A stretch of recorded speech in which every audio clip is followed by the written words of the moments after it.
really super overweight.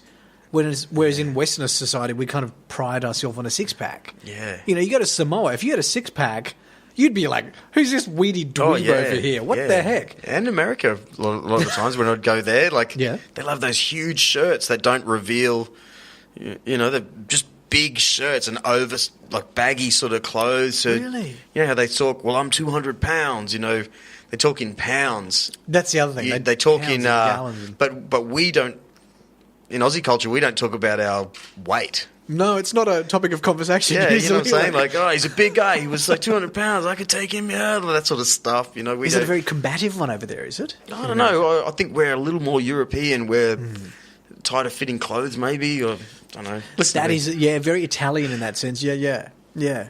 So do you love the coast? Actually, no, don't answer that. Is this answer that after this one. You're a young guy. Yeah, 30. Oh, dear. What? How old are you? 44. You don't look it. Gosh. Do I get paid? 30. See, when I was 30, where was I? Geez. Like 1 million lives have happened in the last 14 years for me. Did you have kids at that time, 10 years ago? Yes. Yeah, okay. Yep. Yeah. And, but I mean, like, you're on the up and up. You think of some of the great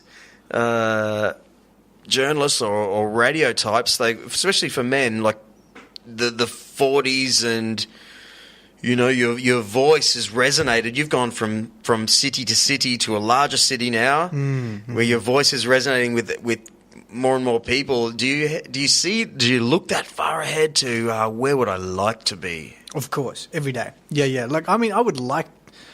Look, I mean, the worst thing is I'm in two minds. I mean, I'm keenly aware that the more sort of attention you gather is not necessarily a good thing.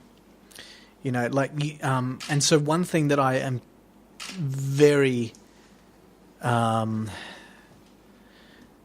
never forget your roots. My roots. I'm a bogan. Okay, not quite bogan, but I'm a country boy from Darwin in Australia. Like edge of the world. Can you change a tyre? Edge of the world. Can I change it? Of course I can change a tyre. What do you think? It was a test. You passed the first test. Okay. I did it just a couple of weeks ago on my hot tomato car. Good. Yeah, it was flat, so I'm like, you know what? I'm going to prove that I can do this stuff. Yeah, it's done. I'm going to swear too. Yeah, exactly. Yeah, so, no, I mean, never forget your roots. Never forget how you got where you were. And never become an arrogant twat.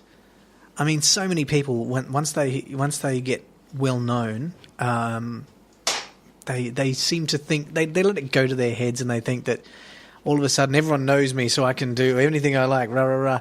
No, I mean, I'm very happy to just go home and hang out with my housemates, who are just beautiful, amazing people who I love like family, and would do anything for them. And we live on a quiet street in a quiet little corner of the Gold Coast, you know.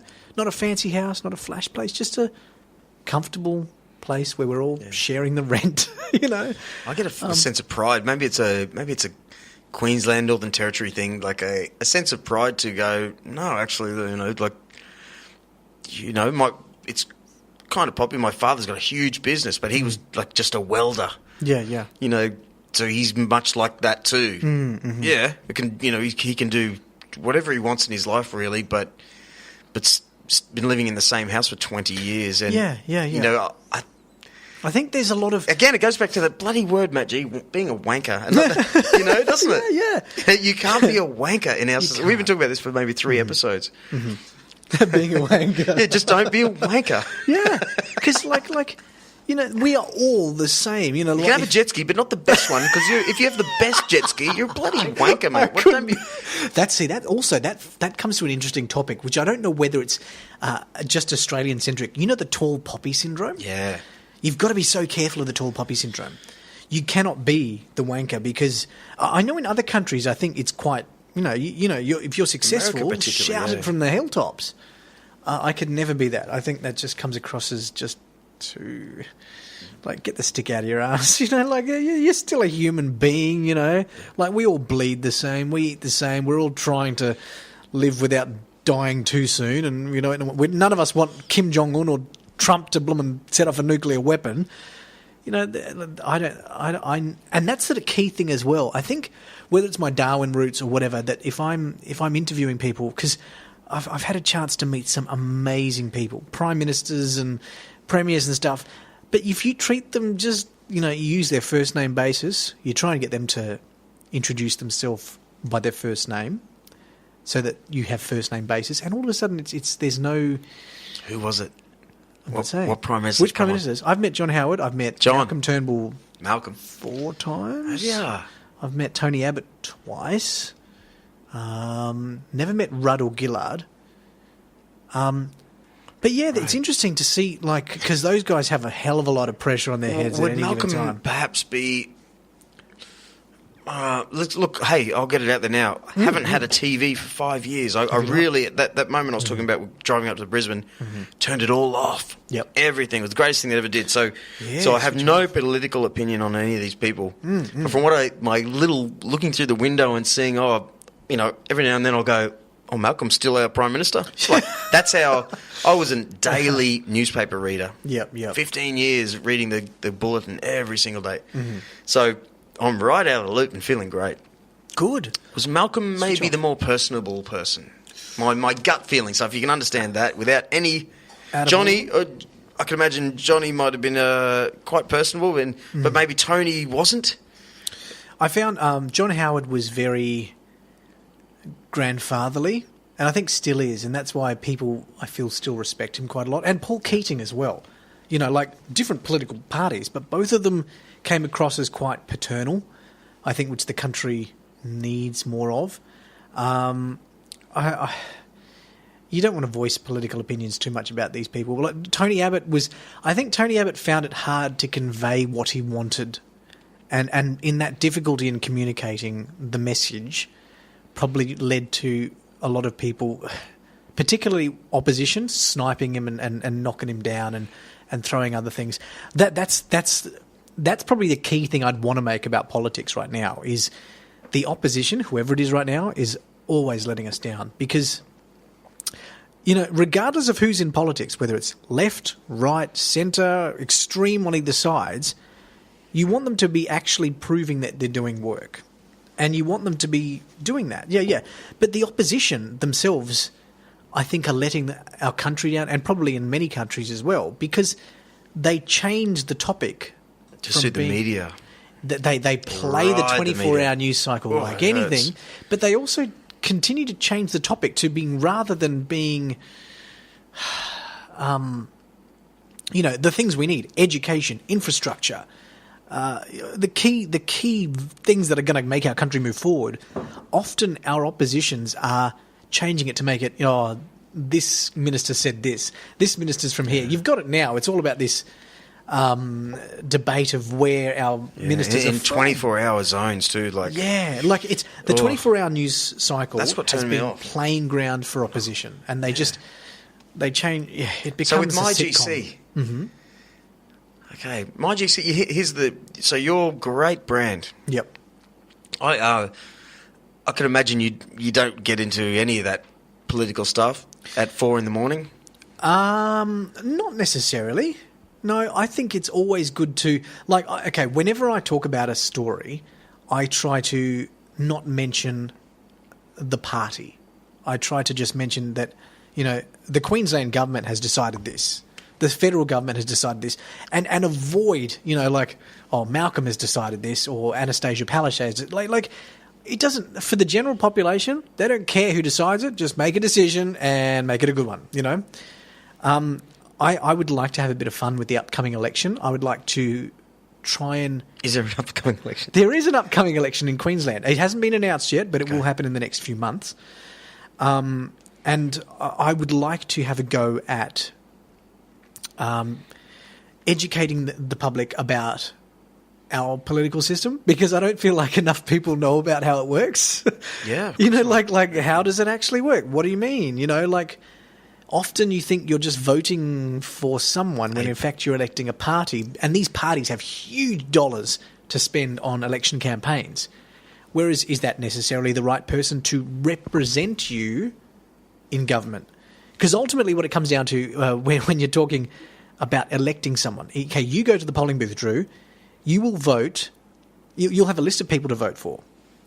Now, you'll have someone from LNP, you'll have someone from ALP, you'll have someone from the Greens and all that. But is there anyone on that ticket who actually represents the values of your community? You know, and I feel that many of our communities need to work out what our values are. What are our values? What are our values as Australians? Drew, tell me that. Like, I actually want to know. What is Australia's values? Tell me now. What do I think of bunning sausages? That's one. Yeah. Well, But, yeah. See, this well, is the thing. I don't know if we as a country have defined our values No. clearly, so that everyone in the country knows we stand for this. If you like that, come to the country. If you don't, go to another country which appreciates your values. Is it too far gone now in this internet world I don't where think so. where well, want a bit of that, want a bit of this? Oh, did you hear what they're doing over there? You know, where yeah. The reason I turned off radio was because I realised I don't even need to know about Syria, for instance. It doesn't affect Because- you personally in this day, like right here. Right here, I just need to make Shazza at the chicken shop happy. You do. Yeah. And brightening up her life, and the people who come in will do such a service for my little area. Yep. Because I can't cry for the people over there. I'm going to do actually nothing's going to. All I'm going to do is be sad about it and make everyone else glum. You know, like so. Your immediate day-to-day actions don't impact what's happening over there. It's government level. I mean, we could probably, as a Which is how it was only 80 years ago, before What's that? all this communication. You know, we didn't even know about Syria. Like, No. The internet and the way that 24-hour news and just the way communications have become, mean that the entire world is connected so immediately. Like, you know, there's a terrorist attack in London this week, just a few days ago, in an underground, and all of a sudden we hear about it. It becomes the big news. Again, you know, like, it is a tragedy. Does it impact you? Is it going to change how you operate your day-to-day life? Is it going to change your travel plans? But now it does because, Does it? certain opinionated types might go, there's a mosque down the road. There, you know, and that's where the real poison starts. Like, because that's happening over there, and they, you know, isn't that? And that a is an dangerous interesting world? debate that we are going, like, that is always tossed around, is, you know, like the Muslim debate in Australia. You know, you've got such polar opposites of it. And see, these are issues that I enjoy addressing because they're so polarizing. I mean, again, I don't want to have an opinion because I don't have all the facts on it yet. Like, it would be stupid for me to make an opinion. But, like, you've got the two camps, one going, you know, we have Muslims in Australia who contribute wonderfully to our society, to our economy, and that is a good fact. That is true. You've got other people saying, yes, but we are bringing in people, we're not vetting them properly. Some of them could be terrorists, some of them are terrorists, some of them are planned terrorists. You know, are we limiting it to a religion? You know, like, is it actually that? Or do we just have some idiots of multiple religious views doing idiotic things and harassing people in society and injuring and hurting people?